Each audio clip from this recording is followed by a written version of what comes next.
10 years of being in love. My boyfriend held a grand wedding for my best friend who is battling cancer, all behind my back. Just because my best friend is cancer, her dying wish is to marry him. Ethan blocked all messages, forbidding anyone from letting this matter reach my ears. He didn't know that my best friend was live streaming the grandeur of the wedding the whole time. That night, I cried until I fainted. Ethan spent the night on the island with his best friend. On the day my heart condition relapsed, he abandoned me to take my best friend to the hospital, nearly costing me my life. I accepted the proposal from the millionaire big shot Lucas. Lana, are you really willing to marry me? After agreeing to get married, Lucas would send me a message every few minutes to confirm. After receiving my affirmative response, he sent me over a dozen styles of diamond rings for me to choose from. These are all rings I bought at the auction. Take a look and see if there's any you like. Seeing that I hadn't replied, a few seconds later, he sent another message.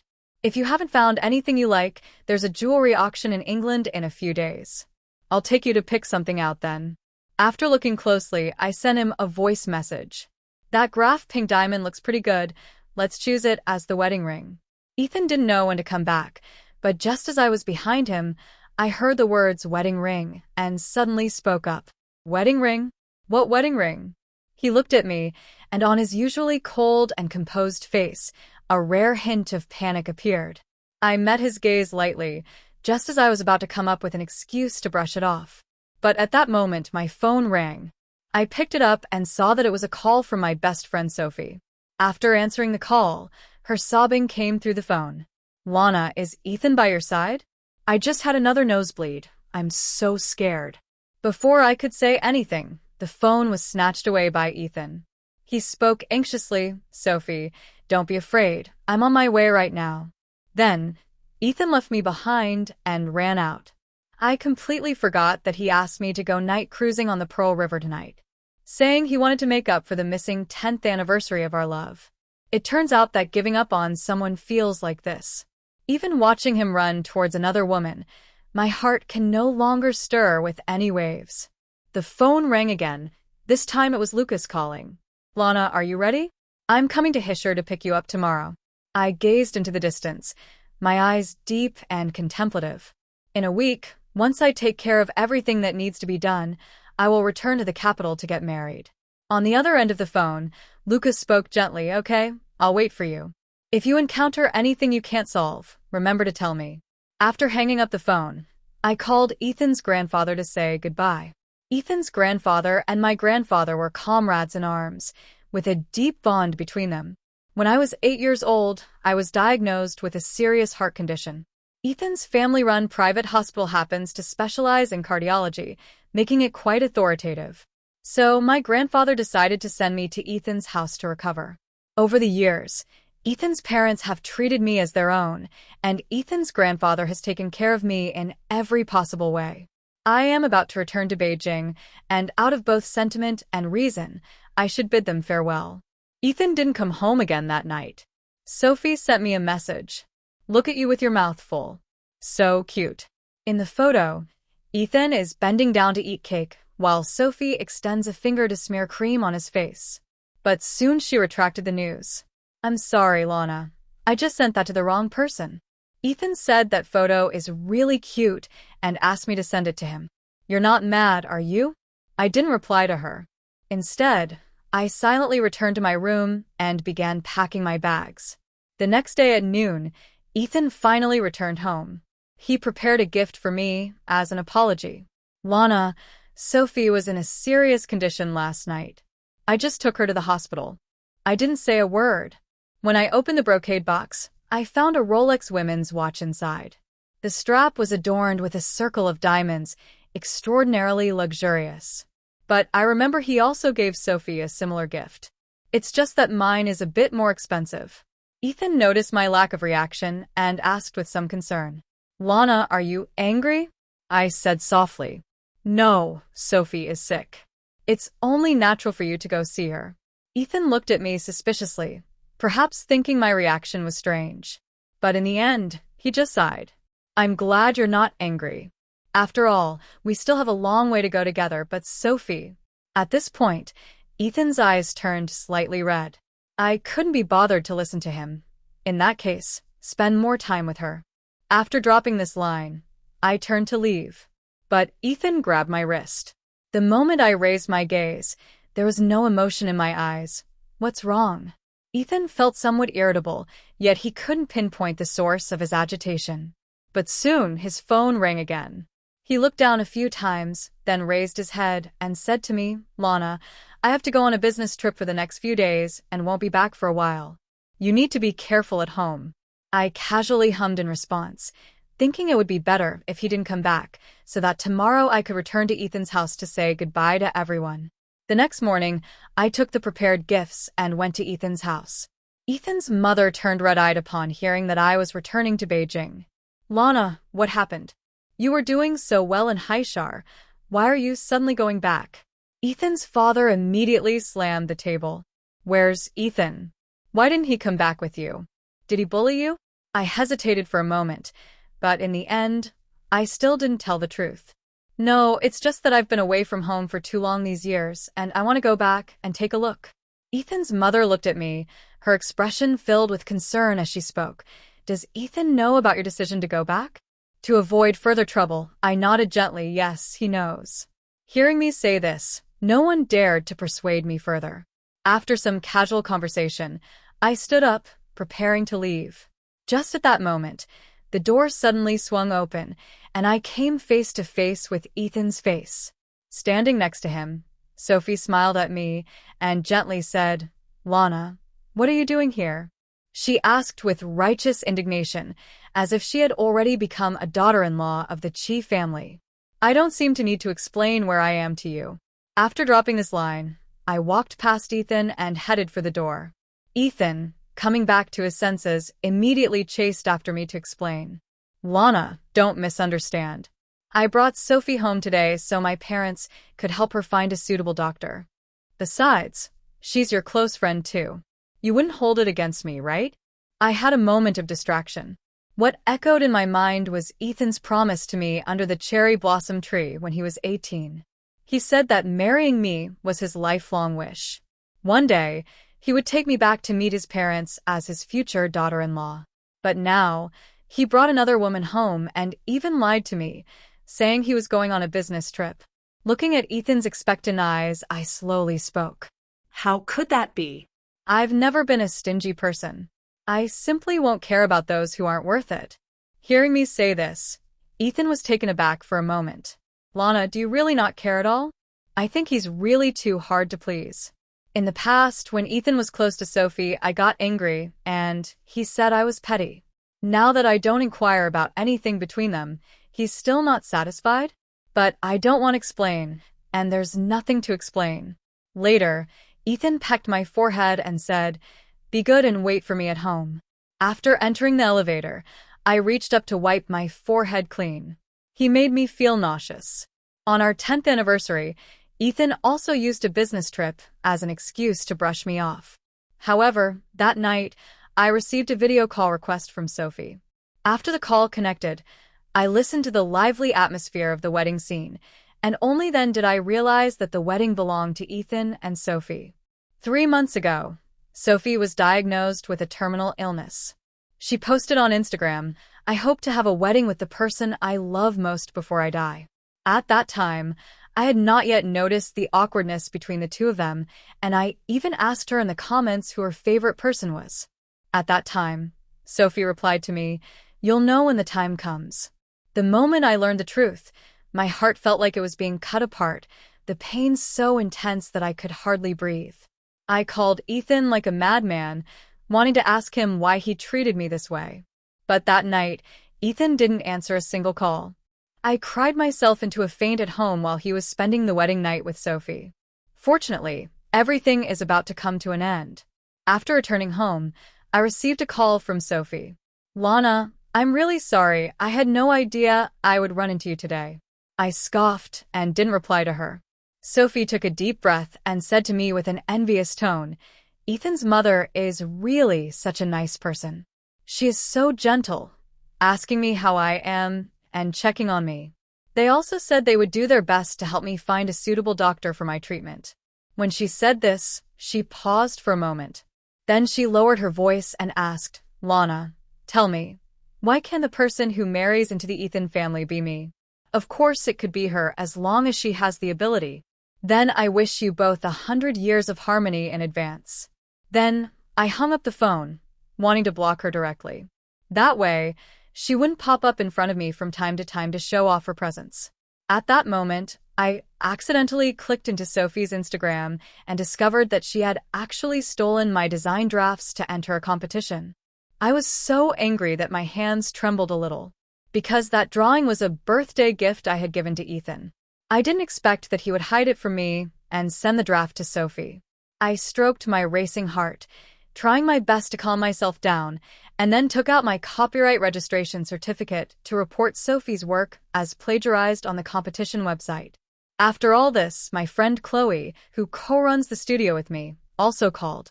Lana, what happened? Why the sudden withdrawal of funds? Chloe is a mutual friend of Sophie and me, but she had always had a poor relationship with Sophie before.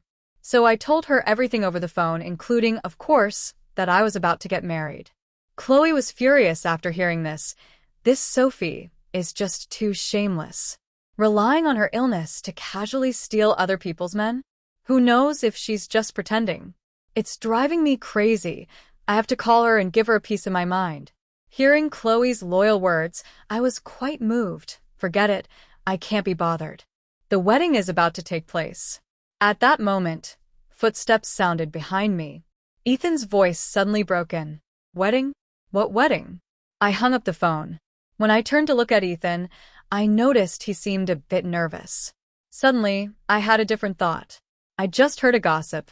There's a guy who, behind his girlfriend's back, held a wedding with another woman.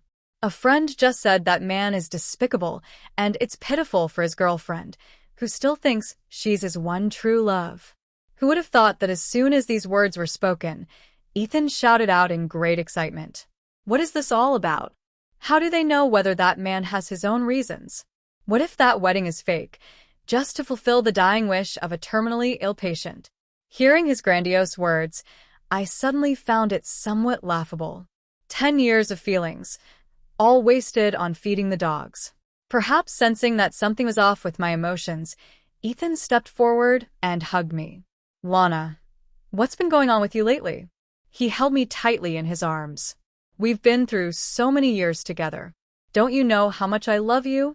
Once we settle Sophie's matters, let's get married, okay? As he spoke, his hand slowly slipped inside my shirt. But I turned my head away, pressing down on his restless hand. Sorry, I don't have any feelings. Ethan's deep-set eyes gazed at me for a long time, yet he couldn't discern anything from me. In the end, he reluctantly let go of me and dropped a line. I'm going to sleep in the study.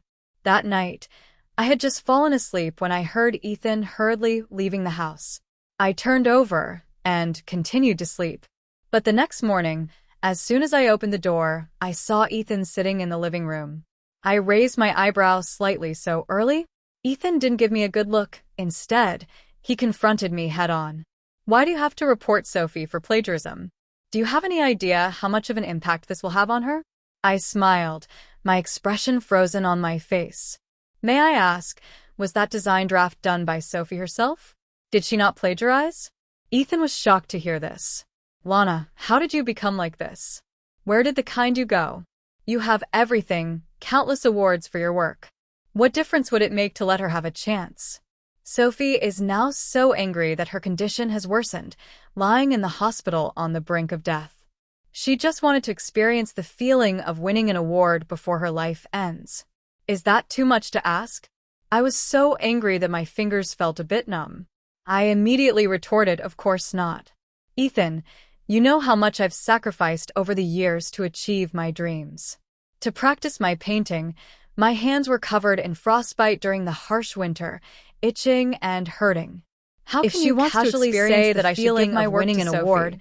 She should work a little harder for it. What does it mean to take what I've earned?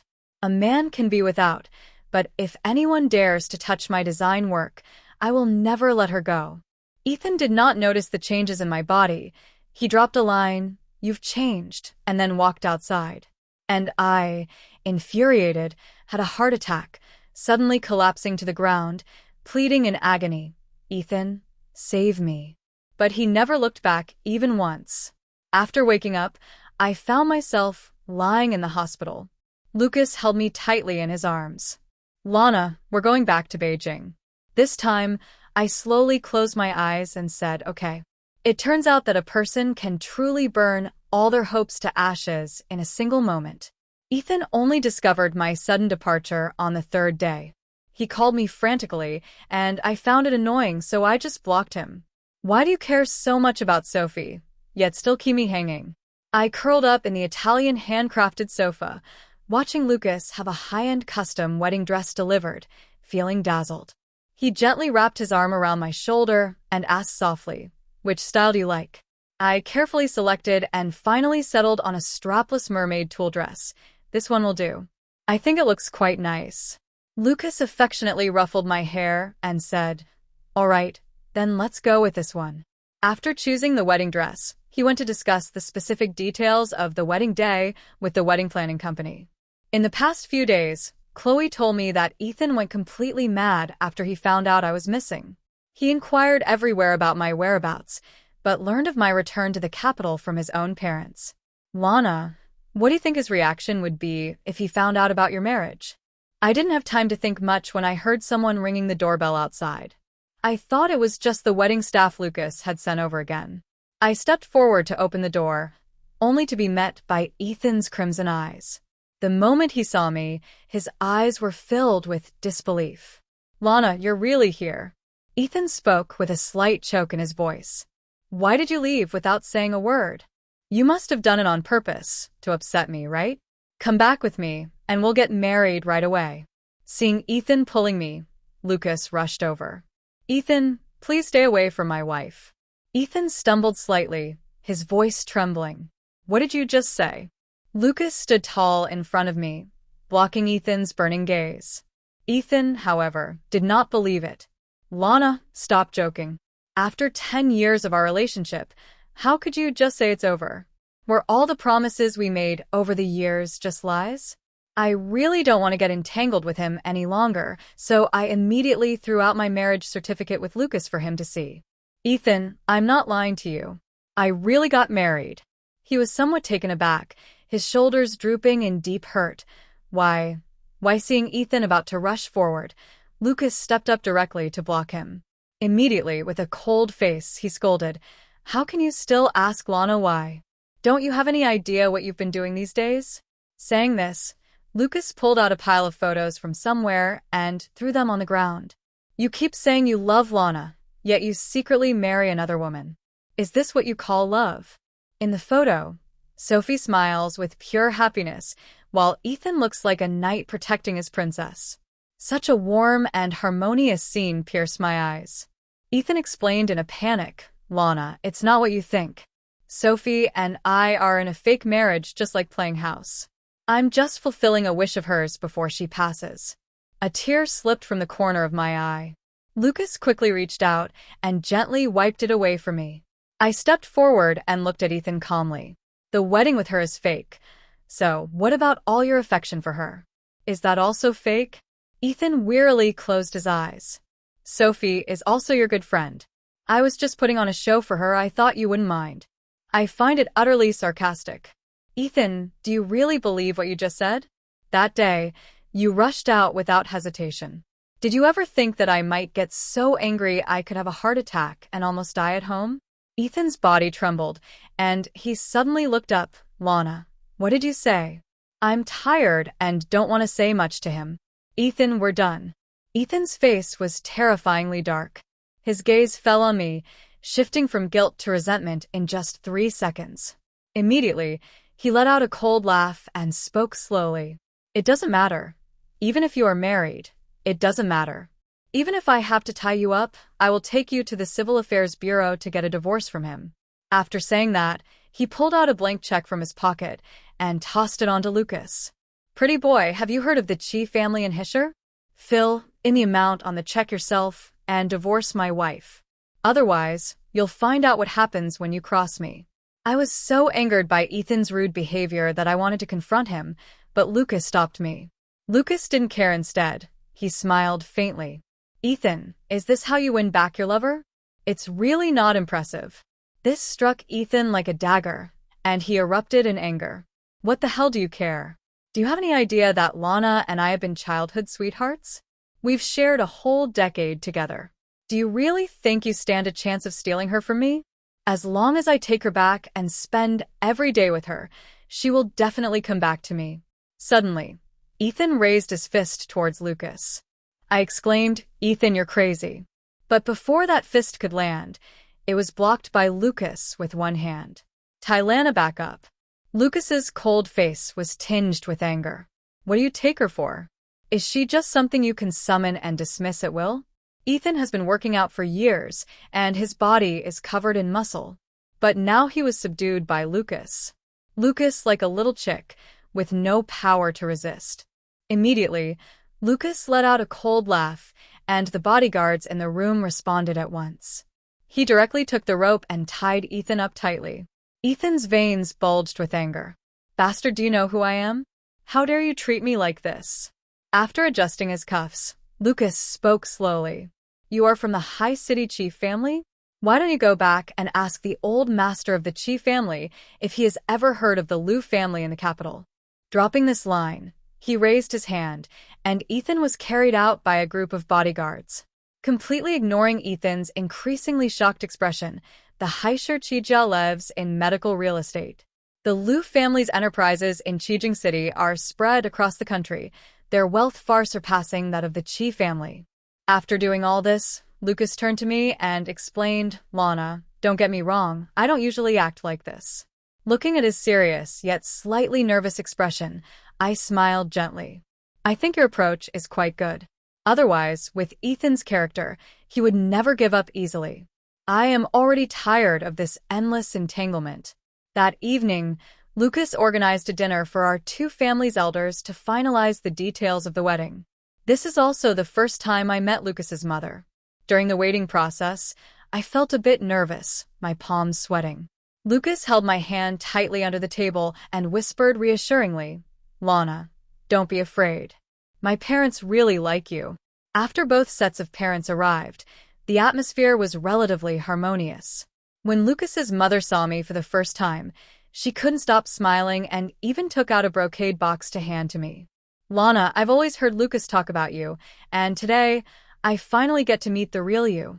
You're even more beautiful than I imagined. Hearing this, I was taken aback for a moment. I met Lucas at an art exhibition. At that time, he was the exhibitor, and I was the curator. We hit it off immediately, chatting happily, and it was only 2 months from our first meeting to deciding to get married. Will he often mention me in front of his family? Seeing me in a daze, Lucas reminded me, open the brocade box and take a look. I guess it might be a gift for meeting. Either a watch or a bag. When the brocade box was open, my mother, sitting next to me, gasped. Isn't it the ancestral jade bracelet of the Lucas family? In the brocade box, there lies a king's green ice jade bracelet. Previously, a financial journalist interviewed the Lucas family and mentioned this ancestral jade bracelet, which is said to be worth 9 figures. I was taken aback and hurriedly handed the brocade box back. This is too precious. Lucas's mother picked up the jade bracelet and directly helped me put it on my wrist. A gift for my future daughter-in-law. No matter the cost, it's not too precious. After saying that, she gently placed her hand on the back of mine, because you deserve it. That day, when I followed my parents home, I unexpectedly saw Ethan's father and mother at our house. My mom sighed. At that time, your grandfather insisted on sending you to Hisher, and the Ethan family repeatedly promised to take good care of you. We all thought that you and Ethan would be together in the end. We don't know what happened between you and Ethan, but you have received favors from Ethan's family over the years, so it wouldn't be right to turn him away. I also found it reasonable after hearing that, so I said to my mom, Mom, don't worry, I will handle this matter well. I personally brought 2 cups of tea into the study. When Ethan's mother saw me for the first time, her eyes turned red. Lana, I heard you returned to the capital to get married. I sighed. Uncle, Aunt, I won't hide it from you any longer. Ethan and I are done. Uncle Chief furrowed his brows in anger. Has this little brat done something to wrong you? Just watch me beat him to death. I remained silent, but Ethan's mother sensed something was off. Is it because of that, Sophie? I didn't say a word, but my attitude spoke volumes. Ethan's mother, her face full of shame, said, Lana, we have treated you like our own daughter. I can't even face you after that Brad Ethan did such a thing. In the years away from home, Ethan's mother has given me a lot of care, so I certainly won't become estranged from her because of Ethan. Aunt, no matter what, you're the people I respect the most. In fact, I can guess that they came to my house to try to win me back. But after understanding the ins and outs of the situation, the words to keep him from leaving still did not come out. After they left, Chloe sent me several messages in a row. Lana, you have to see the screenshot I sent you. That Sophie is really crazy. After she heard that you were getting married, she actually posted a lot of derogatory comments about you on Instagram. It's simply infuriating. I opened a screenshot, and the strong aroma of tea rushed to my nose. Some people act as innocent as a little white flower, but who knows, they haven't even broken up with their boyfriend and are already eager to get a marriage certificate with another man. Don't be so cheap, okay? The accompanying image is an old profile photo of me. Moreover, she also replied in the comments. You don't know, her husband is old and ugly. She only cares about his money. Chloe said to me, this Sophie is such a bitch I couldn't take it anymore, and after arguing with her, I just blocked her. I am immersed in the joy of my upcoming wedding and have no desire to let someone like this affect my mood. So I comforted Chloe, don't be angry. In 3 days I will be getting married and I am waiting for you in the capital to be my bridesmaid. In the past few days, Lucas has taken me around to shop and have fun, calling it a way to cultivate our feelings. Despite the conscious effort to distance myself from certain people and events from the past, the gossip about Sophie reached my ears through various mutual friends. After returning to Hisher, Ethan's father and mother did the first thing they could. They went to the hospital to request Sophie's medical records. As a result, it doesn't matter if you don't look, but once you do, it takes you by surprise. Ethan's father keenly noticed that Sophie's various test indicators were abnormal, showing signs of intervention. So they began to investigate step by step. In the end, it turned out that Sophie didn't have any terminal illness at all. Her health was quite good. Before, fainting and feeling unwell was just a way to feign pity and attract Ethan's attention. After Ethan's mother learned of this, she had the security throw her and her belongings out of the hospital. Sophie cried out in fear, desperately clutching the hospital doorframe and refusing to leave. Aunt, please don't kick me out. Don't send me away. If Ethan finds out, he will definitely argue with you. Ethan's mother was furious, raising her hand and slapping her. How dare you mention Ethan? Get out of here right now. Keeping you in the hospital is a waste of medical resources. After being kicked out, Sophie squatted in the hospital, crying and calling Ethan. 5 minutes later, Ethan arrived at the hospital. At first, Sophie thought the other person had come to back her up and was considering telling him about her grievances. Who knows? Ethan's face darkened as he directly reached out and tugged her hair back. What did you just say? You're not sick. You've been pretending to be ill to deceive me? Sophie was so scared that she didn't dare to cry out loud. She could only move her lips, pleading desperately. Ethan, I do this all because I love you so much. And don't you like me a lot too? You said Lana is too outstanding, and when you're with her, you feel pressured. It's different when you're with me. You can be more relaxed and happier. But before she could finish her sentence, Ethan threw her onto the floor. Who do you think you are? You want to compare yourself to Lana? 10 of you wouldn't even measure up to one of her fingers. But when Sophie heard these words, a sorrowful smile appeared on her face. Ethan, why won't you admit that you've already fallen in love with me? If you don't like me, why do you pay so much attention to me, taking care of me from time to time, and even standing up for me against those who bully me? Ethan looked at her with a blank expression and cruelly spoke the truth. I take care of you because Lana told me that you are her good friend. I'm helping you just to put Lana's mind at ease. If it weren't for the fact that you're Lana's best friend, do you think I would even spare you a glance? Hearing this, Sophie shook her head in disbelief. She screamed hysterically on the street. After Sophie vented, she spoke to Ethan in a tone that was almost boastful. At this point, what good does it do to say how much you love her? On the day you held a wedding with me, I had already live-streamed the entire ceremony to shun Lana via video call. Can you guess how many calls she made to you that day? What do you think she felt when she heard the sounds of our wedding night? I lost my Ethan and became a complete madman. After he pulled Sophie into the car, he accelerated to the maximum speed, aiming to crash into the riverbank. Without Lana, let's die together. The car crashed wildly, making Sophie scream in terror. When Ethan's supercar was stopped by the traffic police, Sophie was so scared that she fainted, her body going limp.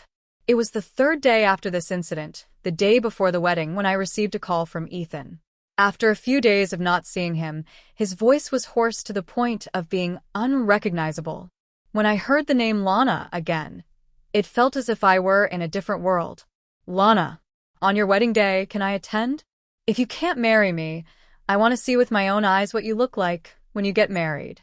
Before the words of refusal could leave my lips, someone snatched the phone away. I don't know when Lucas appeared behind me to answer. Of course, you're welcome. I'll have to personally toast you then. Ethan gritted his teeth on the other end of the phone. Give the phone back to Lana. I want to talk to him.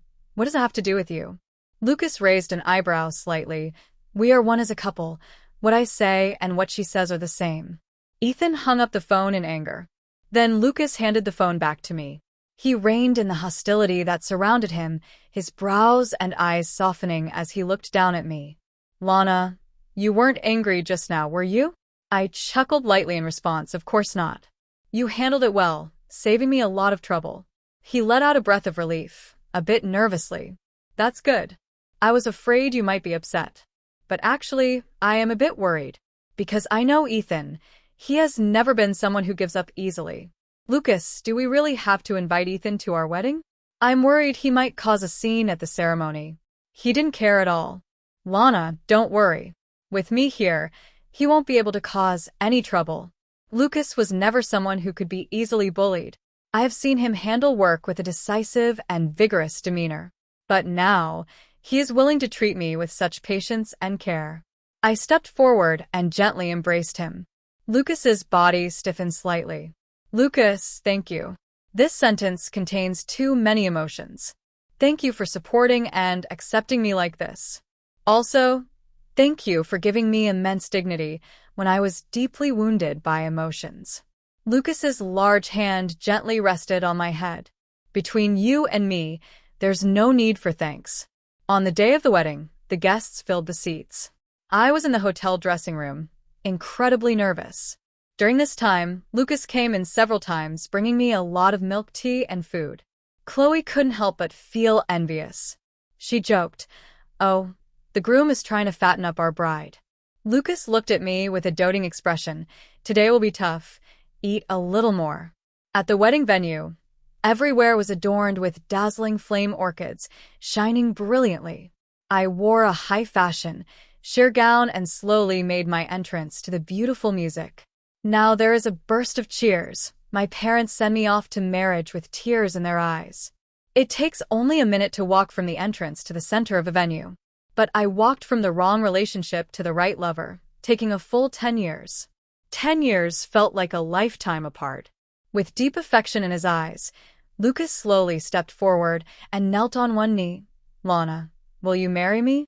When that enormous diamond ring appeared before my eyes, a wave of emotion surged in my heart. I covered my lips and slowly nodded. Immediately after, they exchanged rings and embraced each other in a kiss, all in one breath. Lucas spent a fortune to secure the billboard in the very center of the city. He wanted to loop the video of our wedding ceremony on it. He said that he wanted everyone to see my happiness and to wish me happiness. But Ethan, who said he would come to the wedding, did not appear.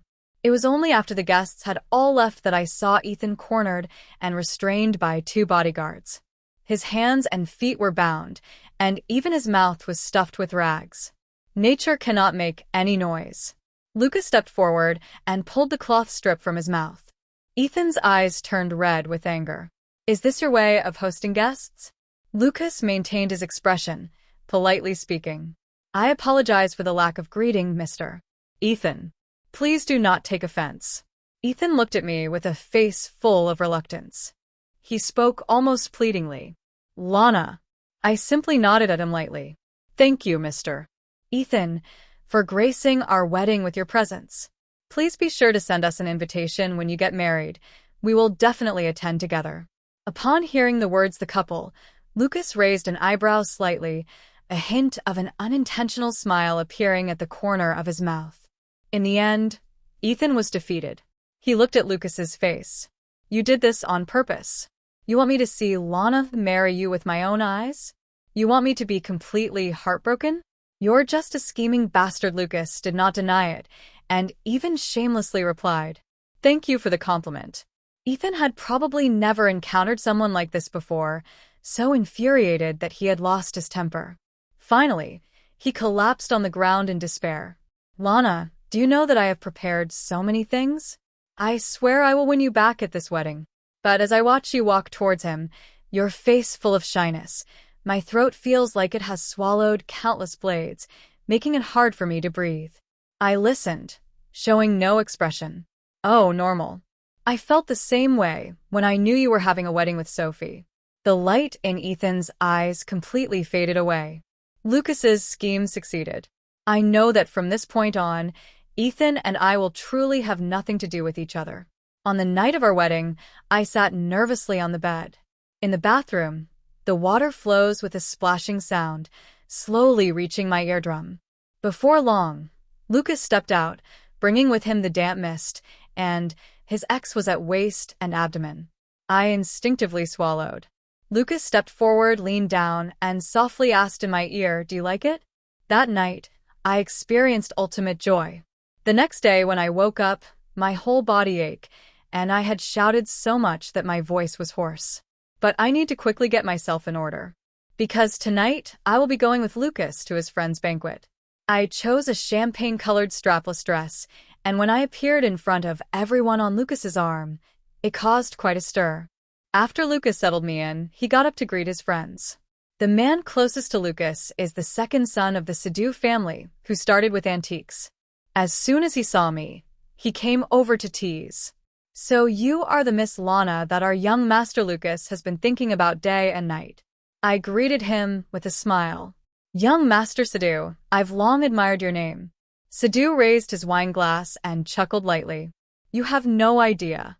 Ever since he saw you once when he was a child, he would occasionally bring you up in front of us guys. Later, when you became a painter, he quietly supported you with a huge sum to hold your art exhibition, and then he bought all your paintings. One could say he was utterly infatuated. Not just that. Young Master Lucas even opened a branch office in Hisher just for you. Hearing them say this, the doubts I had before seemed to be explained.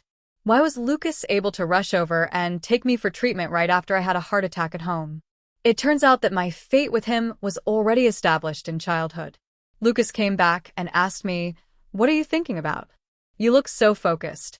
I turned my head and smiled at him. I was just thinking, how did I get to know you when we were kids? I don't have any memory of it at all. Lucas gently wrapped his arm around my waist. Mysteriously, he said, many, many years ago, there was a crybaby who always ran alone to cry under the cherry blossom tree. I was practicing the piano upstairs at that time, and I got annoyed by the noise, so I thought I would go downstairs to see who could cry for so long. I didn't expect to run into you. As soon as he said that, I instantly remembered. You're the big brother who comforted me? I used to be isolated by my friends due to my health issues, so I would go cry under a cherry blossom tree.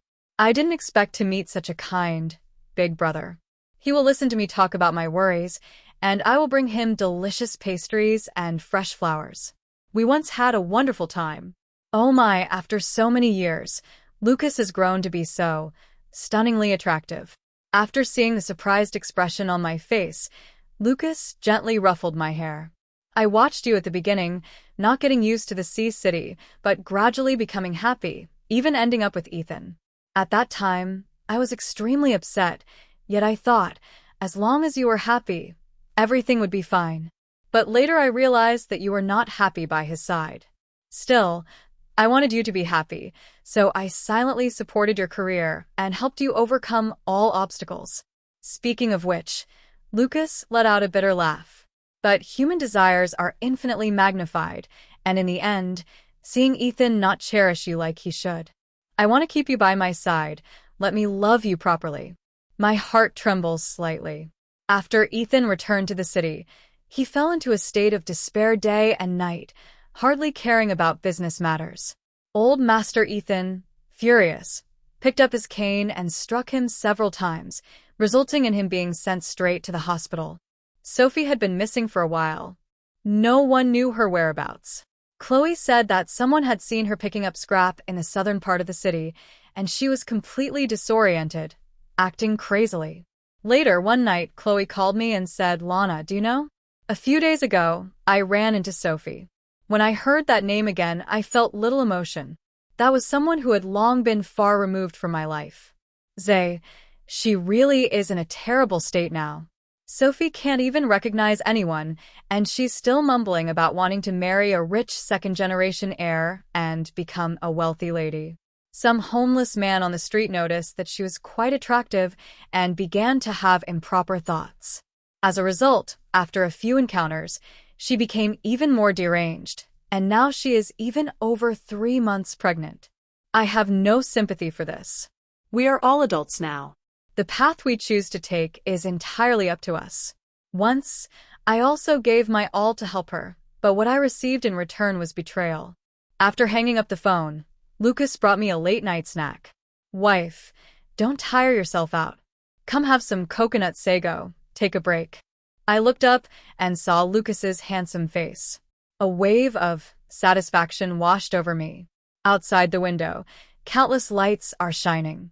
Inside the room, my beloved is by my side.